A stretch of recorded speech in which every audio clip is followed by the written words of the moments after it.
दोस्तों, कैसे आज के समय में लोग प्रभु प्राप्ति के वास्तविक रास्ते से अलग हो रहे हैं, समझते हैं एक कहानी से। नमस्कार दोस्तों, गुरु जी का ज्ञान चैनल में आपका दिल से स्वागत है। एक गांव में एक जमींदार रहता था।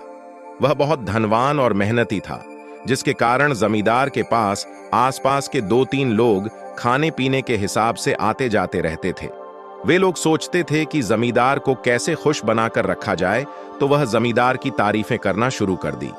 जमींदार से बोलते थे कि आपके पास तो बहुत धन का भंडार है, आपकी तो 7 पीढ़ियां बैठी बैठी खा सकती हैं, आपको इतनी मेहनत करने की क्या जरूरत है। इस प्रकार उनकी बातों का जमींदार के ऊपर धीरे धीरे असर होने लगा और जमींदार भी आलसी हो गया। जमींदार के एक छोटा लड़का भी था। लड़के से उसकी माँ बहुत प्यार करती थी, जिसके कारण वह मेहनत नहीं करता था, क्योंकि उसकी माता सोचती थी कि यह तो क्या मेहनत करेगा, बहुत धन का भंडार है, इसे क्या जरूरत है। इस कारण वह भी आलसी हो गया। अब जमींदार और जमींदार का लड़का दोनों ही आलसी हो गए और दोनों ही बैठे बैठे खाने लगे। कोई भी नहीं कमाता था। अब आमदनी नहीं हो रही थी, खर्चा भी अधिक हो रहा था। एक दिन जमींदार ने धन का कुछ भंडार छुपा दिया। जब जमींदार बुढ़ा हो गया, तब अपने लड़के को बुलाया और जो धन का भंडार छुपाया था उसका पता ताम्रपत्र पर लिखकर बीजक के रूप में लड़के को दे दिया और बोला, जब तेरे पास धन की कमी हो जाए, तेरे दिन खराब आ जाए, तो यह धन निकाल लेना। अब लड़का धन बहुत ज्यादा खर्च कर रहा था। वह सोचता था कि धन तो बहुत है। वह लड़का इतना हिसाब किताब भी नहीं जानता था, तो कुछ ही वर्षों बाद उसके पास से पूरा धन खर्च हो गया। जब लड़के को अपने पिता के द्वारा दिया हुआ बीजक की याद आई, तो उसने बीजक को पढ़ा। बीजक में लिखा था, कर विचार बज 4 नैनक निरक निहार शिवालय के शिखर पर माल गड़ो है। सार तो लड़के को बीजक को पढ़ने से समझ में आया कि 4 बजे विचार करो, शिवालय के शिखर के ऊपर माल गड़ो है। तो लड़के ने माल के लिए शिवालय के शिखर को तुड़वाया, तो उसे कुछ नहीं मिला। फिर उसने शिवालय की दीवार भी तुड़वा दी, फिर भी उसे कुछ नहीं मिला। तो उसने मंदिर की बुनियाद भी खुदवा दी, फिर भी उसे कुछ नहीं मिला।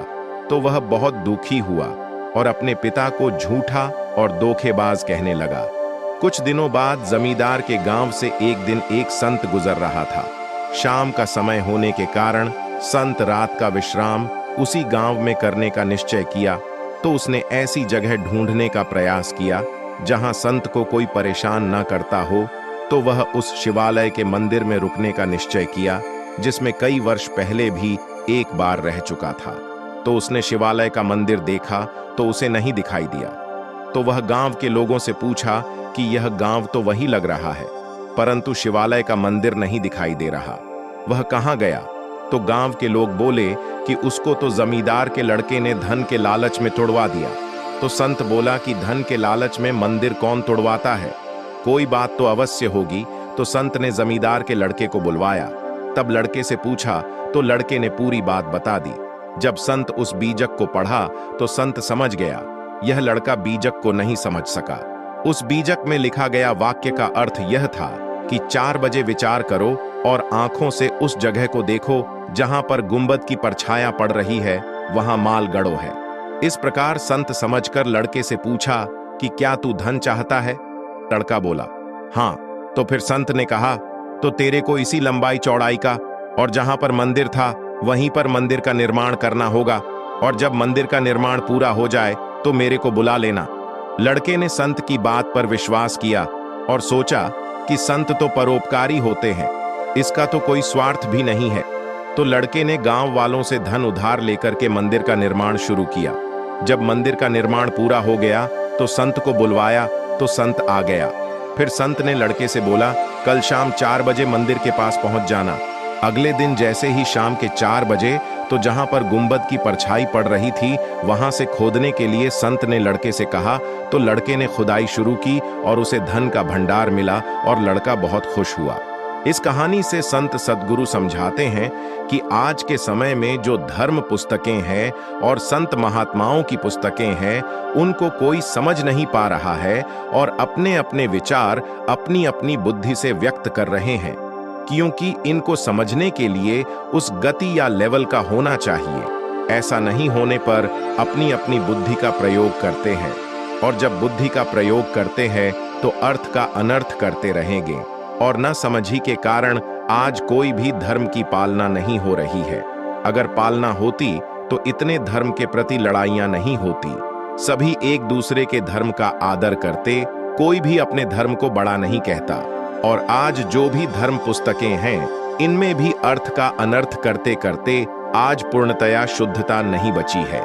तो वह कैसे समझ में आएगी?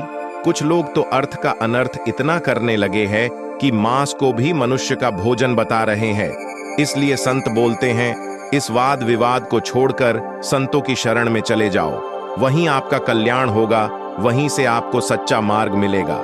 इस कहानी से एक शिक्षा और भी मिलती है कि परिश्रमी व्यक्ति को अपने जीवन में कभी भी दुखों का सामना नहीं करना पड़ता है।